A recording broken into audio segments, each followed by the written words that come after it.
بسم اللہ الرحمن الرحیم۔ السلام علیکم ورحمۃ اللہ۔ جیسے کہ آپ کو پتہ ہے کہ تحریک انصاف نے 10 سال خیبر پختونخوا پہ حکومت کی، اور انشاءاللہ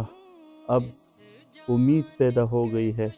کہ ہم ان اندھیروں سے نکلنے والے ہیں، اور اللہ رب العزت نے تحریک انصاف کی پنجاب میں حکومت ختم کر دی ہے، اور انشاءاللہ ایک دو دن میں تحریک انصاف کی حکومت ختم ہو جائے گی۔ خیبر پختونخوا پر جو ویران سائے آباد تھے، انشاءاللہ وہ چھٹ جائیں گے اور ہمیں اس نحوست سے نجات مل جائے گی۔ میں خیبر پختونخوا کی عوام سے یہ اپیل کرتا ہوں کہ خدا را آپ ہوش کے ناخن لیں۔ آپ نے 2 مرتبہ ایسے لوگوں کو ہم پر مسلط کیا جنہوں نے پورے صوبے میں 10 سالوں کے دوران ایک کالج، ایک یونیورسٹی اور ایک اسکول بھی تعمیر نہیں کیا، جنہوں نے اپنے 10 سالہ حکومت میں لوگوں کو بہت بڑے بڑے خواب دکھا کر اقتدار تو حاصل کر لیا، مگر یہ 10 سالوں میں ایک ہاسپٹل بھی نہیں بنا سکے۔ انہوں نے لوگوں کو 90 دن میں تبدیلی کا نعرہ لگا کر مانوس تو کر دیا، مگر 10 سالوں میں ان لوگوں نے پاکستان کی تاریخ میں بدترین حکومت کر کے ایک BRT پشاور میں بنایا، جس کی مالیت 30 ارب روپے تھی، اور اس کو 110 ارب روپے میں بنا کے ہمیں بتایا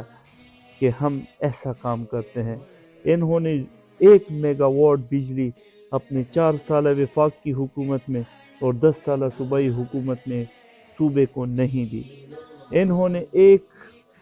کارڈ بنایا، صحت کارڈ، جس کو ہم نے بھی اپریشیٹ کیا، مگر وہ 6 مہینوں سے سسپینڈ ہے، اور اگلے 6 مہینوں کے لیے بھی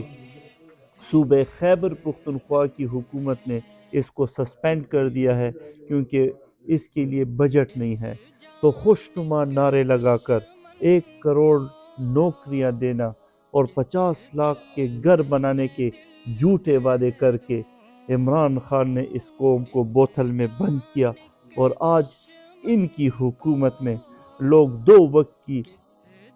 رزق کے لیے اور روٹی اور آٹے کے لیے ترس رہے ہیں۔ آج ہماری مائیں اور بہنیں آٹے کے پیچھے لگے ہوئے ہیں، ٹرکوں کے پیچھے بھاگ رہے ہیں، اور ہماری وہ مائیں اور بہنیں، وہ خواتین جو گھروں سے نکلتے ہوئے برقع پہنتی ہے، آج وہ روڈوں